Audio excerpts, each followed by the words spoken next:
What a great time to have Jerry McNamara here. I hope this mic is working. It is now. What a great time to have Jerry McNamara here, the former general manager of the Toronto Maple Leafs, who are in the playoff race. Is there a Stanley Cup in the future for the Leafs? It may be the distant future, but everybody hopes it's this year. What's your opinion, Jerry? Well, I saw them play the other night, and I thought they were in good shape. I have to admit that when I played, and I guess when I coached, and when I was general manager, I was always a referee baiter, but I thought the refereeing was brutal. And I don't know whether people were watching, but Marchand took a really bad swing at one of the players, and it was right in front of the referee. He didn't call it. And then 15 seconds later, the puck is in Leafs net, the first goal. And I thought that really hurt them. That's a good point. We all saw that play. The question is, can the Leafs come back and win this? You know, you can always come back. I think it's going to depend upon their defense and the goaltender. And their high-scoring guys have to put the puck in the net. But if their defense and goaltender play well, I think they have a chance. When you were general manager, you didn't have a core four necessarily on your club. Do you think that's a good thing or a bad thing to have four players that make most of the money or a lot of the money and then don't seem to come through very often at playoff time? That's a tough question. Well, I would say this. I would love to have those four players.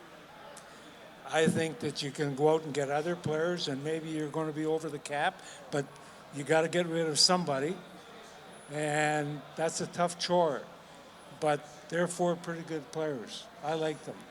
okay. The only thing is, the other night they didn't get any goals. If they had have got goals, I think they could have beaten Boston. We have Paul Patsku here, a film archivist and a hockey knowledgeable guy who seems to be here every year. He invites me to come along, and that's always a gift I appreciate. Paul, let's join the conversation with you. Well, thanks, Brian. You're the Hall of Famer, so it's always nice to have you here. And Jerry, of course. Jerry's done a lot. He's coached. He's played goal for the Leafs. He saved the Vezina Trophy for Johnny Bauer. He won an Allen Cup. And he was a tremendous scout and also a movie actor now, too.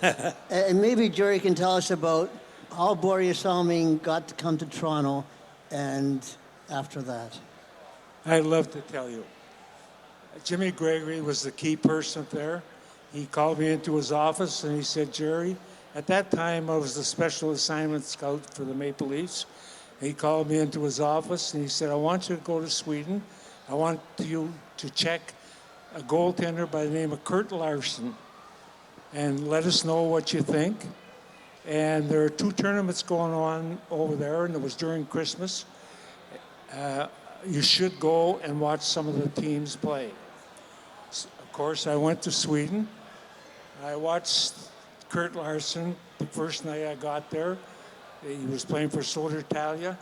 He was a good goaltender, but he wasn't better than what we had. So I kind of wiped him out off our list.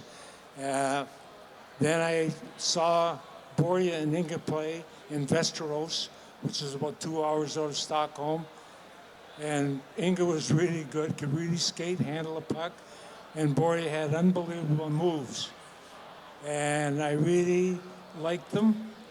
And I had to see them one more time.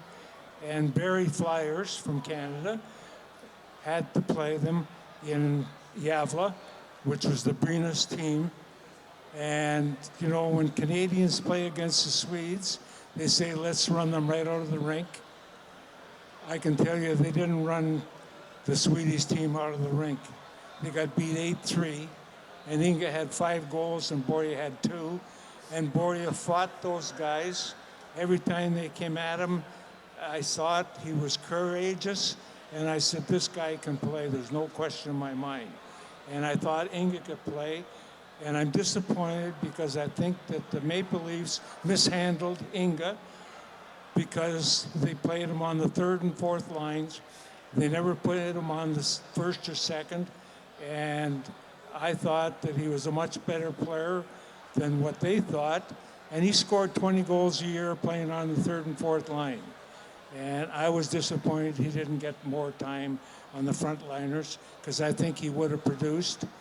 But that's history now. But I have said publicly that I think that the Maple Leafs mishandled him. Well, I'd like to point out that Harold Ballard made that comment about him, and he can't go in the corner and break 6 eggs or something of that nature. And he wouldn't break them, yeah. Yeah, Yeah, that hurt Inga he a wouldn't lot, break yeah. the eggs if he ran in the corner with them. That- It was quite an insult, and I'm sure you reacted the way you would normally. That is the most vicious thing you can ever say about a hockey player. And I was so disappointed in Mr. Ballard for him saying that, especially when he's the owner of the club, and here he is, he's saying derogatory things about one of his own players. It just didn't seem right. But that gives you an idea what Mr. Ballard was like. He didn't know that much about hockey, if you really want to know. I remember one time I coached Randy Carlisle down in Dallas in, I think, maybe 78 or 77. And then he went back up to the Maple Leafs, and we got knocked out in the 7th round, or the 7th game against Fort Worth, the final game, and we went 3 overtimes. And after that, I went home and I ran into Mr. Ballard, and he said, "What's with this Carlisle? What kind of player is he?" I said, "He was the best defenseman in the Central Hockey League." He said, "That must be some kind of league." And when he said that, I knew he knew nothing about hockey. But he was the owner, so you had to toe the line if you still wanted to work there. Must have been really difficult to work under Ballard. I worked with him for 9 months in public relations.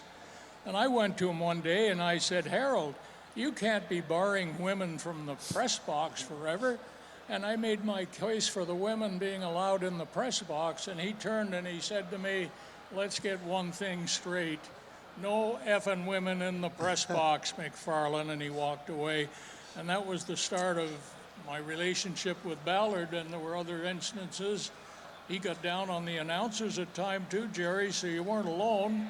But I often felt so sorry for you because he had to be blocking a lot of your decisions. I wouldn't say, well, let me give you a story that might tell you it all. So the Maple Leafs, with Danny Maloney coaching, we knocked out Detroit in the first round. St. Louis was next. And as it happened, we got beat by St. Louis. Now, we decided to take our team from St. Catharines and take it to Newmarket. And this particular day, we were going to have a press conference up in Newmarket to introduce the people from the Maple Leafs. I think of it, I just shake my head. So Mr. Ballard is over there talking to the press. And, I got to back up just a second. That morning, Danny Maloney came in to see me, and he wanted a 3-year contract. And I said, "Danny, I can't get you a 3-year contract. But I'll tell you what, our team, we got some good young players. You do a good job this year, and I'll get you a 3-year contract next year." So I offered him $130,000, and he took it. Now, he didn't have anything signed because he was in my office and I didn't have a contract, but we agreed on $130,000. So now we go to Newmarket, and Danny's there, and Bernie Fernier, who is the chauffeur and also an employee of the Maple Leaf Gardens, he drove Mr. Ballard up to Newmarket, and he came to me and said, "Jerry, would you take him back to the Gardens?" after this because I have something to do. And I said, Bernie, I'd be happy to. So now the press conference is going on, and Mr. Ballard is over there, and the first thing he did was he blamed Danny Maloney for losing the tournament against St. Louis. And Danny Maloney came back at me and he said, do you hear that, Ballard? I said, Danny, hold it a minute, what's wrong? He said, that Ballard, he's blaming me for losing to St. Louis. You know that contract we have? He said, I'm coming in tomorrow morning for a 3-year deal. I said, Danny, I can't get you a 3-year deal, but you can come in the morning. He left. So Mr. Ballard come out. He got into my car, and I'm going to say maybe 40 seconds. He was in the car, and he said, you know that contract you have for Danny Maloney in your pocket? He said, keep it in your pocket. I don't want him. And you have to excuse me for saying this name because I don't really say it, but it would kill the story if I didn't mention the name. The name was Brody, okay? John? No, not Brody. Brophy, John, sorry. yeah. John Brophy. John Brophy. Okay, that's the name. He said, I want John Brophy as the coach. And my heart went from here right up to my throat. And I had to think really quickly, and I said, Mr. Ballard, I'm going to tell you something. I'm going to Hilton Head next week, and Brophy's going to be there. The American League meetings are on there because Brophy's the coach of St. Catharines. And I'll tell you how he got there in a little while. Anyway, so I said to Mr. Ballard, let me sit down and talk to him, and when I come back, I'll sit down and talk with you, and we'll decide what we're going to do. He said, Jerry, great idea. So a week went by. We end up in Hilton Head at the American League meetings, and I go to the first meeting on Monday morning, and I came out at 11:30, and there was a guy standing there. He had a camera, and he said, excuse me, where can I find John Brophy? I said, what do you want John Brophy for? He said, he's just been named the coach of the Toronto Maple Leafs. And you're the general manager. That's how he became the coach. Yeah. And I didn't hear anything about it until Gordy Stellick called me, and I said, Gordy, what's going on? He said he just named Brophy as the coach, and he wants you to do his contract. So you know how I felt. Yeah, well, But what can I say? You couldn't pick your own coach, but your drafting record was excellent with all those young Leafs that you drafted, and you couldn't do anything with the team unless you had a better coach, and you weren't allowed to fire the coach. One of the things, people probably don't know this, unless they've heard me talk about it. I was never, ever able to hire my own coach. I inherited Mike Nikolak. Mr. Ballard named Danny Maloney, and he named John Brophy. And as a result, I thought that we did a great job drafting. And if anybody wants to go back and check the records, you just check the records that we had the 6 years that I was general manager of the draft. Just check them. And maybe you'll change your mind if you didn't like me. But I can tell you this, that they were good players. But to get back to Brophy, I was up in my office, and then Brophy was the assistant coach, and I have to tell you this. I was responsible for bringing in John Brophy. And the reason why is because we needed an assistant coach for the Maple Leafs, and he was available, and he coached the Voyageurs down in Nova Scotia. So I phoned Montreal, and I talked to an executive there who I trusted, and I said, what about Brophy? He said, he'll do a good job for you. And at his word, I hired him. Partway through the year, maybe a quarter way part, or maybe almost a half part, Danny Maloney came flying into my office and said, get that guy out of here. I said, Danny, hold it. What are you talking about? He said that Brophy, he said, get him out of here. I don't want him as the assistant coach. And I had to send Brophy down to St. Catharines and uproot poor Claire Alexander. to be the assistant coach, the milkman. And I feel badly about it because it was uprooting him from St. Catharines. He just moved his family into St. Catharines because he was going to coach St. Catharines. So anyhow, that's the story about Brophy. That's how he got the job. And when I got fired, I said, on February the 7th, 1988, I said to the people, and I don't know how they found out, but somebody phoned them. I was in Hartford when Mr. Ballard called me, and he said, I want you to quit. And I said, I've never quit at anything in my life, and I'm not quitting now. He said, okay, you're fired. And that was it. And I got Gordy Stelly to get me a plane ticket home. I got on the plane and flew home, and there had to be about maybe 18 reporters at the airport waiting for me. And the one thing that I said to them, I said, I never, ever will take credit for the home or the won and lost record, ever. If you want to blame me for anything, blame me for the players I put on the ice. But don't hang that on me about the one loss, because I was never, ever able to hire my own coach. And I think a coach is really, really important. And that's what happened with the coaches. Anyhow, anything else? Oh, well, I there's know lots we got can some more. talk to you about. We can talk about the movie that you played the part in, Boris Almy. Okay, we'll talk about... Jason Priestley, how you became friends with him. Yeah, and okay. You want to talk about that? Yeah, sure. Okay. Anyway, as you well know, I guess now, I was the person responsible for bringing Borja and Inga here. And Borja, I've gone on record saying this, and I don't care who anybody wants to disagree with me. All I say to them is go and look at the films when Borja was playing. Look at the films, look at his moves, and look at the teams he played with. And you tell me that he couldn't win the Norris Trophy? He never won one Norris Trophy, and he should have won at least 4. But there was prejudice amongst the people that were picking, and I blame them. To this day, I blame them. And I don't forget it, because Borja was way, way better than that.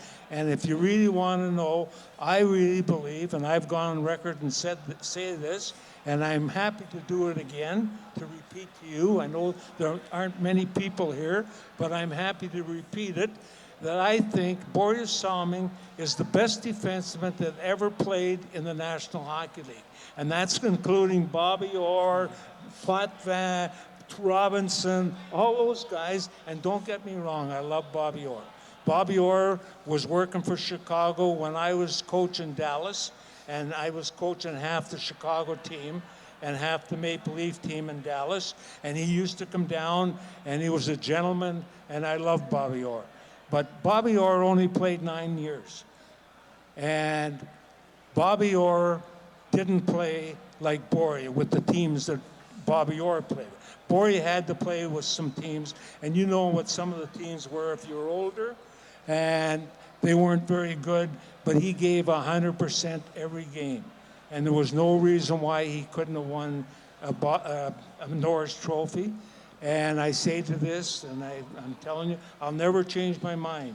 And I know I'm a little prejudiced because I found him, but he is the best defenseman I've ever seen play in the National Hockey League right up until today. And if you want to go back to the Potvins, the Orrs, the Robinsons, check the teams they played with. They all had super players. And check the teams that Borja played with, and they weren't super players. So I rest my case in that one. Go ahead. I just want, before I forget, and I am forgetful, John Brophy established a record at Maple Leaf Gardens you may know about. He uttered 52 F-bombs after the Leafs lost one of their games. Somebody counted them up and put them in the paper the next morning. But coming back to Bobby Orr, they had a Bobby Orr night. I think it was in Tulsa, and you were coaching there, and Jim McKinney was on the bench. And he said, I looked up in the stands, and there's Bobby Orr, and I'm waving at him and laughing with him. And one of your players you got in a dispute with, he got so angry with you, he dropped the gloves with the coach. Can you remember that, and why would that have happened? Okay, when I was coaching Dallas, I had a player there that he was just on the borderline. I had to get rid of somebody. One player had to go. And so I went to this player and I told him the things that I didn't like seeing on the ice. And I said, you know, I have to make a decision and I have to send somebody out. So I just want you to know that. So play hard and we'll see what happens. So he goes out on the ice, and I'm going to say he was out for 2 shifts, and he said he did 2 things that I hate. I just hate. He threw the puck up through the center in your own end, which is really not a good thing to do.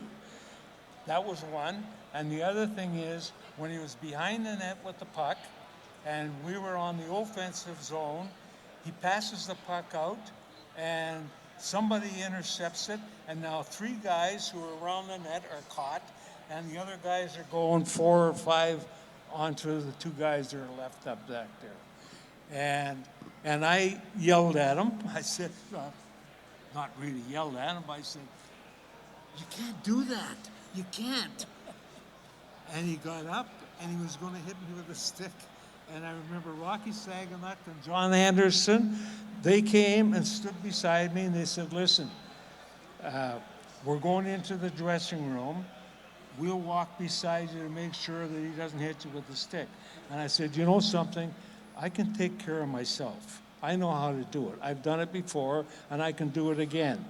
But I was happy that those 2 kids thought enough of me that they said, no, we're going to escort you in to make sure that when we get into the dressing room, that it doesn't have a stick and he hits you over the head.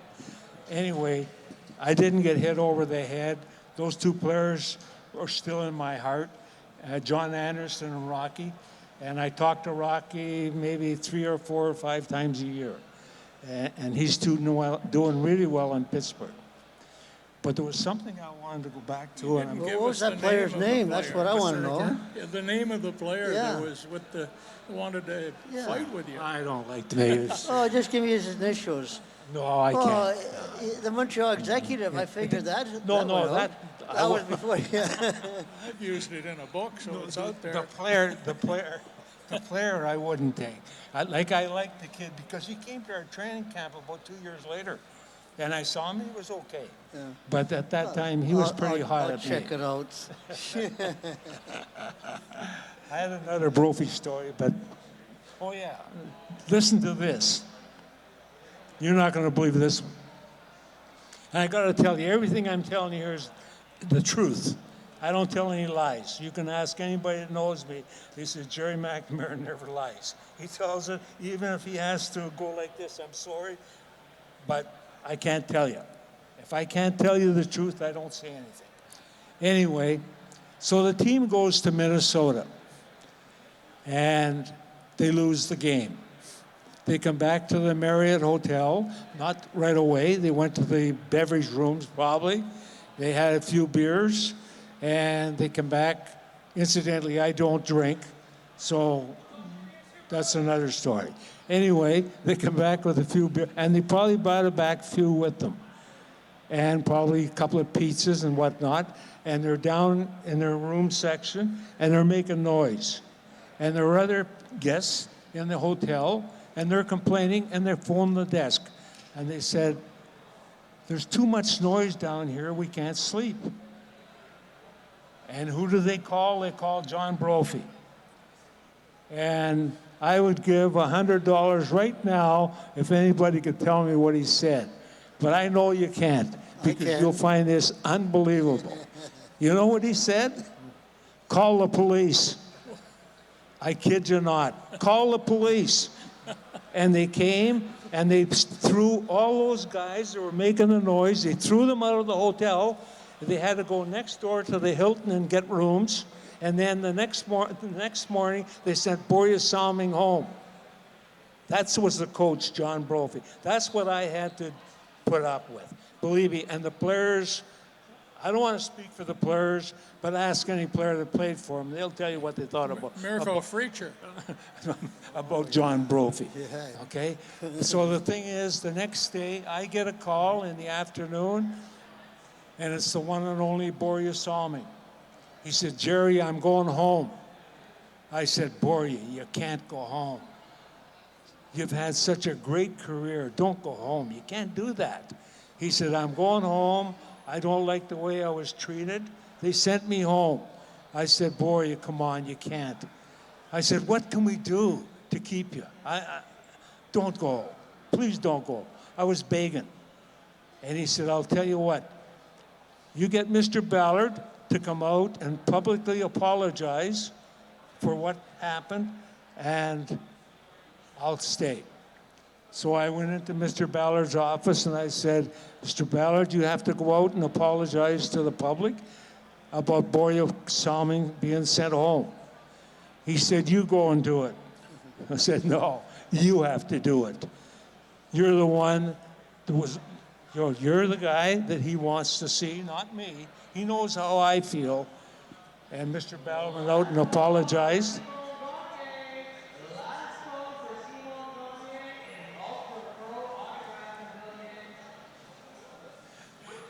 So he went out and apologized, and Borja stayed. Now I have another story. I'm sure a lot of you people know this player, Wendell Clark. He's kind of a well-known player here in Toronto. And when he was playing, I went to see him playing in Saskatoon, and I really liked what I saw about a number of things, but there was something I didn't like. He was a good skater. He could shoot the puck. He was tough. He had lots of courage. He had lots of drive. But there was one thing I didn't like, and he was a defenseman. I didn't like him as a defenseman. He was up the ice all night. He was in the corner fighting for the puck. I said, this guy's not going to be a defenseman for us if we draft him. But he looks like he could be a really good power forward. So I came home. I went to the Scouts meeting. I listened for maybe an hour, listened to what they had to say, and I left. And then the next thing you know, Floyd Smith came to me, and he was the chief scout at the time, and he said, the players, or the people, the scouts, tell me that they want to take Craig Simpson. And I said, Smitty, and I took my hand like this, and I put it across my neck. I said, it's my neck, we're taking Wendell Clark. And that's why Wendell Clark became a Toronto Maple Leaf. Otherwise, he wouldn't have been a Maple Leaf. Oh. I know Bill Torrey tried to trade 2 players for the first round draft choice, but I wouldn't make a deal because I wanted to take the first player, and it was Wendell Clark, and I think it turned out pretty well. Yeah, he presented you with your Leaf blazer a couple weeks ago, right? A little surprise. I don't know whether I should tell you this or not. Please do. In 2004, I think, 2004, they raised Borja Salming's sweater to the rafters, and John Ferguson Jr. was the general manager, and I got a call from him, and he invited me down to the rink, Scotia rink, to see the raising of the sweater, and I appreciated that very much, and I went. That's the last time I heard from the Maple Leafs. 20 years. I got a call from Brendan Shanahan in September, and he was inviting me to a golf dinner. They had the players at a golf tournament out in the West End. He invited me for dinner, and I couldn't go, so I said I couldn't go. But he said, then what you should do is get in touch with my assistant and arrange for her to come down. And I said, well, you know, I don't drive at night because of my age. He said, we'll send a car for you and bring your wife. And I said to him, my wife doesn't know a broomstick from a hockey stick. And he said, that sounds like my wife. And so I took my son Ted with me.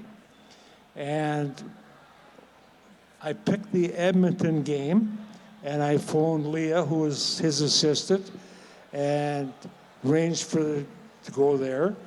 And they said, fine. They sent a car, picked us up, took us to the hot stove lounge, dined us. I was going to say wined and dined us, but they dined us. I had a Diet Coke. And we had the steak, and then we went up to the booth, and it wasn't the alumni box.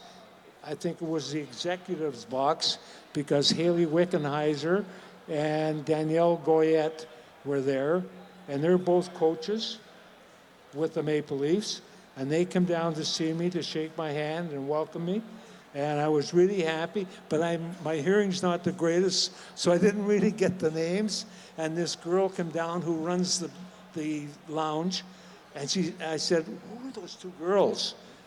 And they said, well, one's Haley Weckenheiser and the other's Danielle Goyette. I jumped out of my seat as fast as I could, which isn't as fast as it used to be, but I jumped out of my seat, I went back up, and I apologized, and I said, my hearing's not that good. It's amazing what you can do when you have bad hearing. It's a great excuse, okay? And it works. Anyway, I apologized, and I sat with them for maybe a half an hour, relating some of the stories I'm relating to you tonight, and they were all ears. They were really interested in the stories, and I really liked them, and I'd love to see them again. Anyhow, my first game back, I was sitting in that lounge, or the box, and the director of the alumni picked me up. He said, come on with me, I'm taking you down to the alumni box. So I went with him. Halfway there, he said, wait, stand there. And it was along an aisle, not going up, but way along the aisle that goes all the way around. And I waited for about 30 seconds, and all of a sudden a camera appeared. And I looked up in the Jumbotron, and I saw my picture in a Maple Leaf uniform. And they said he played goal in the 60s for the Maple Leafs. He was a scout, and he brought Borja Salming here. And he also picked Wendell Clark first overall in the draft. And here's Wendell. He's going to present Jerry with the blazer. And Wendell Clark appeared all of a sudden, and there he was. I gave him a hug because I hadn't seen him since I left, since I got fired, and shook his hand, and he put the jacket on my back, and I was really appreciative. The only person that I could think of that it might have been a little better is if Borja Salming could have done it. I still feel badly about Borja. I have his pin on my chest here for the ALS. He has a deal over in Sweden where his family is trying to raise money for ALS. And thinking about Borja brings tears. I'm sorry. Jerry, you've been so entertaining, so free with the stories that we haven't heard before. And hey, don't you agree, folks? That was really a good session with Jerry McNamara, who's hard of hearing like I am. My wife said to me, I'm proud of you, and I said, I'm tired of you too, dear. That's an old joke. But Paul, this is a fitting ending, don't you think, for this session? Well, that joke was. Yeah, I like that. No, thanks. Yeah, Jerry is a regular alumni lunches and our hockey time machine, and we're so fortunate to have him tell us the behind-the-scenes stuff of all the Maple Leafs and his other career too. Jerry's the only goalie I know has been thrown out for fighting as a goalie more than a few times. I have to tell you one thing, okay? I've been in hibernation for 20 years, I never heard from the Leafs. Never expected to hear from the Leafs until Brendan Shanahan called, and you can't believe how my life has changed. It's changed completely. I'm full tilt into it. So anyway, it's nice. It's nice to have something to do. Well, And I thank you all for coming. I haven't heard from them either, Jerry. I had to ask them if I could come to their reunion last month or whenever it was. The All-Star game, Wow. yeah. Yeah. Wow. So I'm with you. I haven't been down to a game in 50 years, I guess. Well, they Anyway, should have- thanks again. They so should much. have honored you up in the Jumbotron there when they were announcing the 67 team, because you were there when they won the cup. And Joan was there too. And Joan she wore the same outfit that she wore in 1967, which was truly amazing. She did. She got a lot of attention when she pulled out this wardrobe she wore when the Leafs last won the cup, and here they are 100 years later, whatever, and she wore it that night, and everybody gave her a lot of attention, which she deserved. The two things I must tell you, I was at Maple Leaf Gardens when Bill Baroka scored the winning goal. I was 16 years old, and I was underneath the bandstand, and I was there when they won the Stanley Cup in '67. So that's a long way apart now. So let's just keep hope and keep our fingers crossed. I must say this, I haven't really been a big Maple Leaf fan until I got the call from Brendan Shanahan. I got to be truthful. I didn't have many good things to say. But I had a great time when I was the general manager, and I told Mr. Ballard when I went in to thank him for making me a general manager, this is after I got fired, I said, I just want to tell you two things. First of all, I would have given you half my salary back. If you had let me fire the coach, I would have got this team going, number one. That's the first thing. And secondly, I just think that you're making the wrong decision, because I got one other little story. If we got time, I'm going to tell you this, because this is really important. Yeah, we do. Okay, this is really important. I was still the general manager, and I was thinking ahead, and the next draft was going to be Eric Lindros. And our team wasn't playing very well, and I thought, we're going to have some trouble. And I said to myself, we're going to get Eric Lindros, and I'm going to make sure they do. And I promise you, we would have got him. And what happened was this, and just listen to this. I got fired. I never told anybody about this. I kept it a secret. But I got fired, and I guess Gordy Stellick and Floyd Smith sort of took over. I phoned Floyd Smith because they just made a deal. They traded their first-round draft choice for Tom Curvers. And I said, Smitty, what are you doing? And he said, well, he's a good player. He may be a good player, but you're giving up the first overall choice. Smitty. And I hung up. I never talked to him again. I'd never seen him again. I never talked to him again. Okay? Eric Lindros went 20th overall, which was number one, and Quebec took him, and he didn't want to go there, so he went to Philadelphia. But Niedermeyer was the second. He was 19th, and that's where the Maple Leafs ended up, 19th place. And they missed out on Niedermeyer, and they missed out on Lindros because they traded that draft. Anyway, that's the final thing I'm going to say. I hope you enjoyed the things I told you, and everything I told you is gospel. It's gospel. Thank you, Jerry. Thanks, Jerry.